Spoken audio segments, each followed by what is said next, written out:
Sir, the Iranians are enriching uranium. Iranians? Damn rug merchants. I'm so sick and tired of them, man. Sir, the Americans are putting pressure on us to stop the enrichment of uranium. Americans? Infidels. Great Satan, Shaitan Bozorg. Sir, the Iranians just sent a bunch of missiles and drones our way. But we can see it on the radar, and the Americans are giving us intelligence, and they won't arrive in Israel for another 9 or 10 hours. Doesn't matter, 8-9 hours. They are the terrorists. What they do is against international law and human rights. They are violating our human rights. Hello, folks. If you're wondering why Iran is fighting the United States and Israel, you have arrived at the correct video. Iran has been at daggers with America and Israel for so long, we think it's always been this way.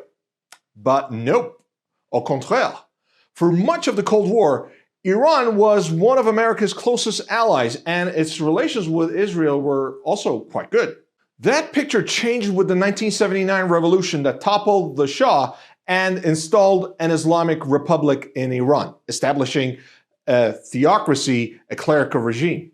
In this video, I argue that at the crux of Iran's seemingly existential conflict with America and Israel lies two crucial factors. One, the ideology of the Islamic Republic, and two, how that ideological outlook has informed Iranian leaders' sense of history. Let's start with the first one. Ideas, ideology. Perhaps even more important than a country's geography, resources, and position in the international system is its leaders' and citizens' belief system. Iranian leaders' beliefs can be described as not quite Islamic, but more authoritarian, anti-Western, anti-American, and anti-Israel.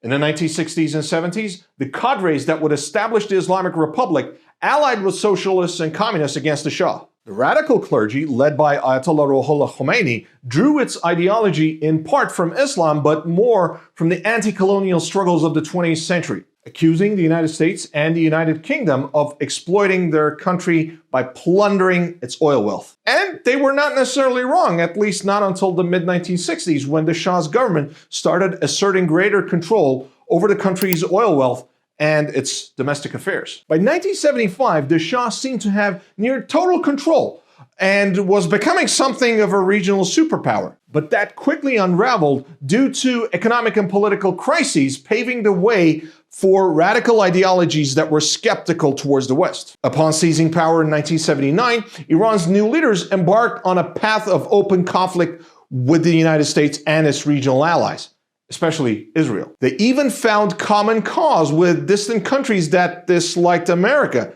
such as Venezuela and many countries in the communist bloc. There's also a psychological component to all this, a sense where Iranians feel we had great empires, but those damn foreigners, the British, the Russians, and the Americans took it away from us. A similar feeling exists among us Turks. In fact, so ubiquitous was that thinking among Iranians, and it still is actually, and even among pro-Shah or at least anti-theocracy, anti-Islamic Iranians, that sometimes when you talk to them, they'll tell you that they suspect that the US, the UK, and even the Soviets may have helped to topple the Shah to weaken Iran, to make it more malleable. Keep this ideology, this prism, this outlook in mind, because it will shed light on so many things under the second heading, which is the history of the Iranian conflict with America and Israel, especially post-1979. During the Cold War, many leftists and political Islamists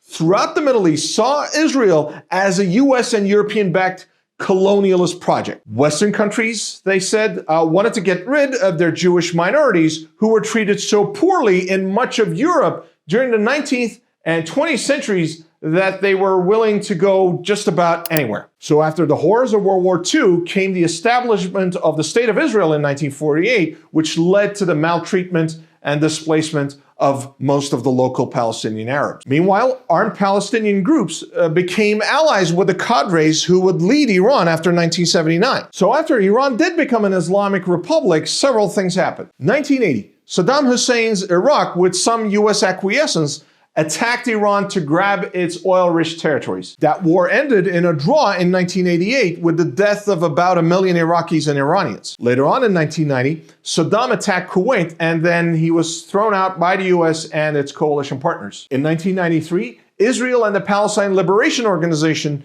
signed the Oslo Accord that established an autonomous Palestinian Authority, with the understanding that the two sides would negotiate the details for an independent Palestinian state within a few years. Unfortunately, that process completely collapsed by the year 2000. And then 9/11 happened, and the US invaded Iraq and Afghanistan. Now, at first, and this might come as a surprise to some of you, Iranian leaders were inclined to work with the Americans in both Afghanistan and Iraq. After all, they also hated the Taliban and Saddam. But then President George W. Bush threw Iran in his axis of evil basket with Iraq and North Korea. So the leaders of Iran decided to turn life into a nightmare for the US occupation forces in Iraq. Tehran supported various militia groups to oust America from their neighborhood.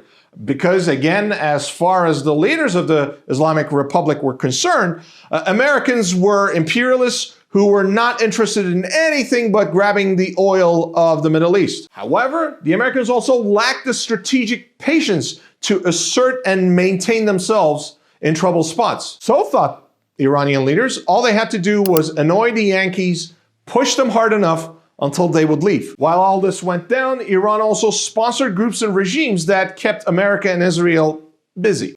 They put together what they called an axis of resistance, a coalition of friendly regimes such as the one in Syria, and proxy groups such as Hamas and the Islamic Jihad in Palestine, Hezbollah in Lebanon, the Houthis in Yemen, and those militias I mentioned in Iraq. And if you're following this channel, you probably know what Iran and its allies and the Americans and the Israelis do as part of their conflict.